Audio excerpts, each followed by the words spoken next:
बच्चों, तो स्वागत है आपका अपने चैनल रोहित की क्लासेस में, जिस क्लास से बात करने वाले हैं क्लास 10th का चैप्टर नंबर 6 कोऑर्डिनेट ज्योमेट्री। बहुत ही इंटरेस्टिंग चैप्टर होने वाला है, तो चलिए स्टार्ट किया जाए। बहुत अच्छा। तो आशा करता हूं कि आप सभी को इतना मालूम होगा, क्लास 9th में आप पढ़े होंगे कि कोऑर्डिनेट ज्योमेट्री क्या होता है, क्यों होता है और कैसे होता है। किस पॉइंट को पहले दिखाते हैं, अब्सिसा को पहले दिखाते हैं, ऑर्डिनेट को बाद में दिखाते हैं। और अब्सिसा ऑर्डिनेट क्या होता है, एक्स एक्सिस को बोलते हैं अब्सिसा, वाई एक्सिस कोऑर्डिनेट को बोलते हैं ऑर्डिनेट। मालूम होगा। देखिए जैसे मैंने लिख दिया 5,9, तो एक्स एक्सिस में 5 यूनिट चला है और वाई एक्सिस में 9 यूनिट। ये तो मालूम होगा, ठीक है, मालूम है ना। यदि आप लोग 9th में अच्छे से नहीं पढ़े कोऑर्डिनेट ज्योमेट्री, प्लेलिस्ट में 9th क्लास के डाला हुआ जाके चेक कर सकते हैं। ठीक है, चलिए आज स्टार्ट करते हैं। जो आपका 10th में पढ़ना है क्या है सर, कि the distance between 2 points. Coordinate geometry है एक्स और वाई प्लेन। ठीक है, एक्स और वाई प्लेन, जेड प्लेन नहीं, 2D 2 डायमेंशनल एक्स और वाई। जैसे बोल दिया मैंने एक्स और वाई, और कहीं भी एक पॉइंट ले लिया मैंने ए, और एक और पॉइंट कहीं भी ले लिया बी, और बोल दिया कि इन दोनों के बीच डिस्टेंस कितना है, इन दोनों के बीच डिस्टेंस कितना है। कैसे बताओगे? हाँ, 1 उंगली सफ, अच्छा और थोड़ा कम, तो आधा उंगली, ऐसे नहीं ना, इसका डिस्टेंस निकालना पड़ेगा। तो उसी के लिए आया कोऑर्डिनेट ज्योमेट्री का एक फॉर्मूला। चलिए इसमें हम लोग जानेंगे कि कैसे डिराइव होता है। उसका फॉर्मूला होता है A B is equal to x2 minus x1 का स्क्वायर, y2 माइनस y1 का स्क्वायर, फिर अंडर रूट में। कैसे आया, क्यों आया, अभी डिराइव करेंगे हम लोग। ठीक है, स्टार्ट किया जाए। चलिए जैसे बोल दूं मैं कि एक पॉइंट है ए, जो किस क्या है, जिसका कोऑर्डिनेट क्या है, x1 y1। जाहिर सी बात है एक्स वाई प्लेन में है, तो उसका कुछ ना कुछ कोऑर्डिनेट होगा एक्स एक्सिस में, और कुछ ना कुछ कोऑर्डिनेट होगा वाई एक्सिस में। तो मैंने लिख दिया, मालूम नहीं मुझे, x1 y1 कोई भी हो सकता है। ठीक है सर। दूसरा पॉइंट है बी, जो है x2 और y2। ठीक है, चलिए अब इन दोनों का बीच का डिस्टेंस क्या हुआ, ए बी। हाँ, ए बी डिस्टेंस हुआ, तो हम लोग को ए बी फाइंड करना है। ठीक है, ए बी हम लोग को फाइंड करना है। अब ये सब बंद करिए। ठीक है, ए बी आपको फाइंड करना है। कैसे फाइंड करेंगे, ध्यान से देखो, ध्यान से, ऐसे तो फाइंड हो नहीं पाएगा। यदि हम यहाँ पे ट्रायंगल बना दे, राइट ट्रायंगल, और पाइथागोरस थ्योरम लगा दे हम, तब निकल जाएगा। हाँ सर निकल जाएगा, बट बनाए कैसे? तो देखो लिखना है, draw L perpendicular O x.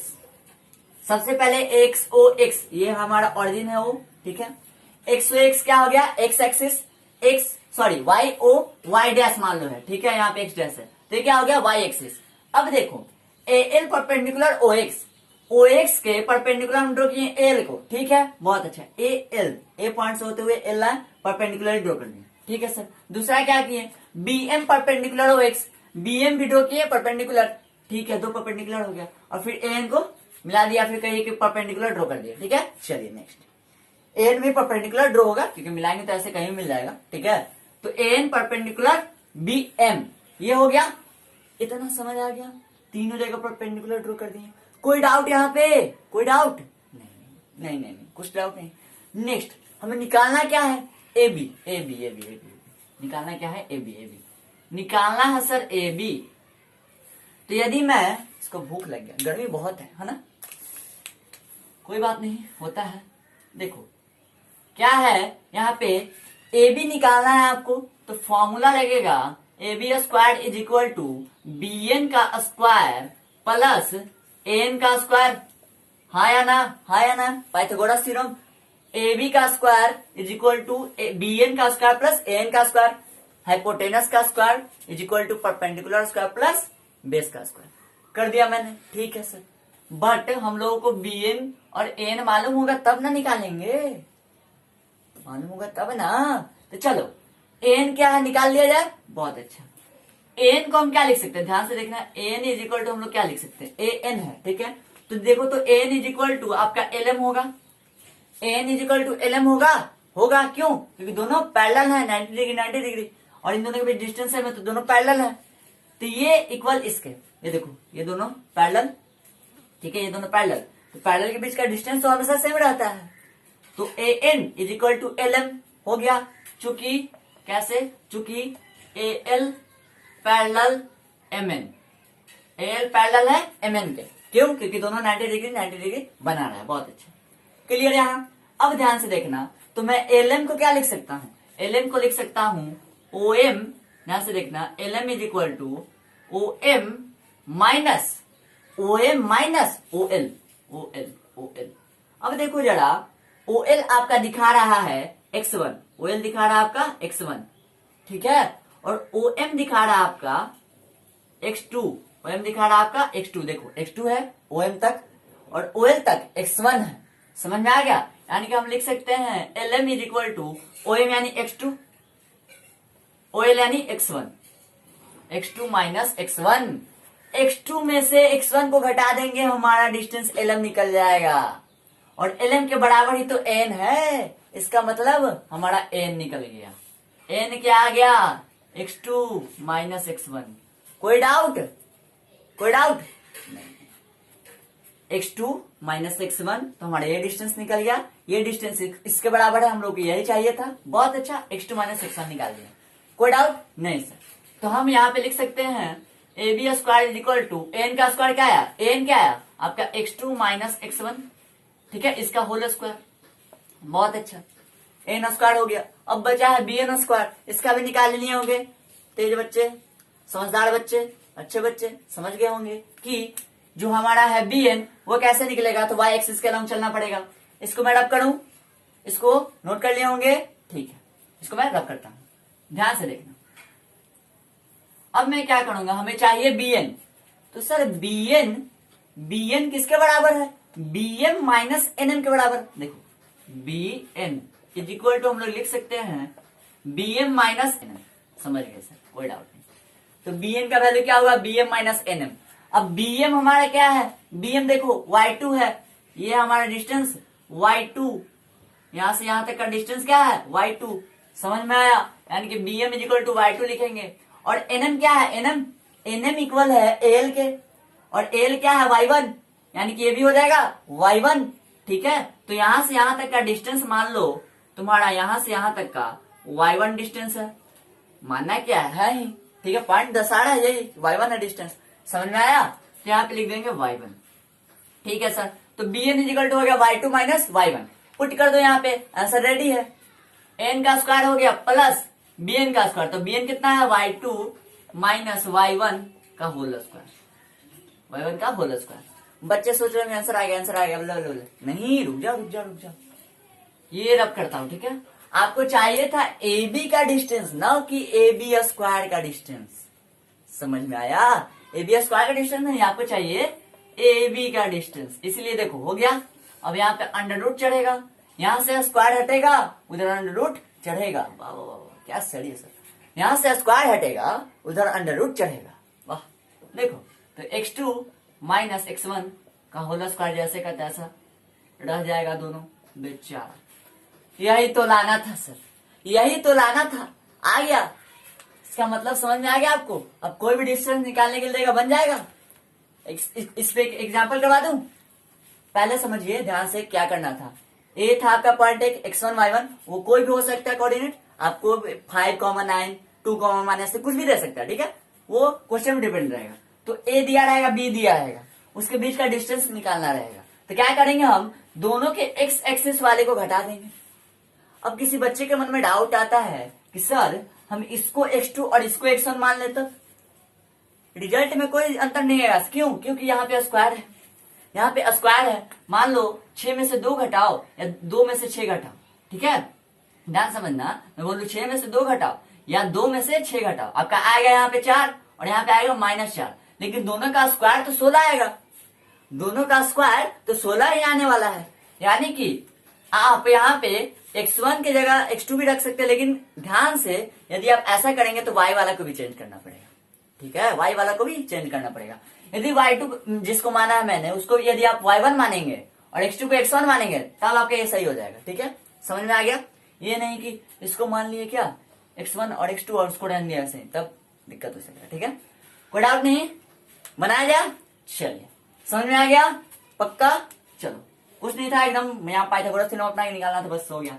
अब इस पे एक क्वेश्चन कर लिया जाए, ठीक है, पहले इसको नोट करिए। हो गया होगा? ठीक है सर। अब एक क्वेश्चन कर लेते हैं, ऐसे मजा नहीं आ रहा, ऐसे बच्चों को मजा नहीं आ रहा, पढ़ने आया ना, पढ़ो। देखो जैसे मैंने दे दिया एक पॉइंट, क्या दिया सर, ए दिया आपको 2,3 और बी दे दिया आपको 5,6 और बोल दिया कि इन दोनों के बीच का डिस्टेंस निकालिए आप। तो ए बी निकालना है हमको, तो ए बी का फॉर्मूला मालूम है, क्या होता है, under root x2 minus x1। आप किसी को भी x2 मान सकते हैं। चलो मैं x2 इसको मान लूं क्योंकि इसमें से घटाऊंगा तो अच्छा आएगा, ठीक है, पॉजिटिव आएगा। 5 माइनस 2 x2 माइनस x1 का square plus y2 minus y1 का स्क्वायर। y2 हमारा 6, y2 हमारा 6 है, y1 क्या है 3, इसका स्क्वायर हो गया। चलो अंडर रूट का अंडर रूट रहेगा, 5 में से 2 जाएगा कितना, 3 का स्क्वायर 9, ठीक है सर। और 6 माइनस 3 कितना, 3 का स्क्वायर 9, 18 आ गया। इसका मतलब क्या हमारा निकल जाएगा बाहर, 3√2 आंसर आ जाएगा हमारा। कैसे है ये नहीं समझ आया, देखो यहाँ पे हम लोग का 18 हो जाएगा, ठीक है। 18 को हम लोग लिख सकते हैं 2 इंटू 3 इंटू 3, समझ में आया। अब 3 यहां से बाहर निकल जाएगा, √2 यहाँ पे बन जाएगा एंड 3√2 ए बी का डिस्टेंस है, समझ में आ गया। ए और बी के पॉइंट का डिस्टेंस क्या है, 3√2। अब क्या मैं इसको x1 मान लूं, सॉरी इसको x2 मान लूं, तब क्या मेरा आंसर नहीं आएगा, आएगा। देखो कैसे आया था, देखो कैसे। अब क्या मैंने माना है, x2 मान लिया है 2 को, तो x2 minus x1 minus x1 कर दिया स्क्वायर, ठीक है सर, प्लस तो इसको भी मानना पड़ेगा उसी आधार पे। y2 हमारा कितना है 3 है, माइनस y1 का स्क्वायर हो गया, क्लियर। चलिए अब क्या करते हैं, 2 माइनस 5 कितना, -3 का स्क्वायर प्लस 3 माइनस 6 -3 का स्क्वायर। बात तो एक ही रहा, 9 प्लस 9 √18, आपका आंसर आ गया 3√2। समझ में आ गया, मजा आया। इसका मतलब आप इसको x2 मानिए या इसको x1 मानिए, उसके आधार पे ही आपको इसको y1 मानना पड़ेगा। यदि आप इसको x1 मान रहे हैं इसको y1 मानिए, यदि आप इसको x2 मान रहे हैं इसको y2 मानिए, कोई दिक्कत नहीं, ठीक है। किसी को भी पहला मान सकते हैं, कोई डाउट। देख लीजिए दोनों में आंसर सेम आ रहा है क्योंकि स्क्वायर करने पे दोनों साइन चेंज होना जो था वो कैंसिल हो गया, ठीक है। चलिए मजा आया।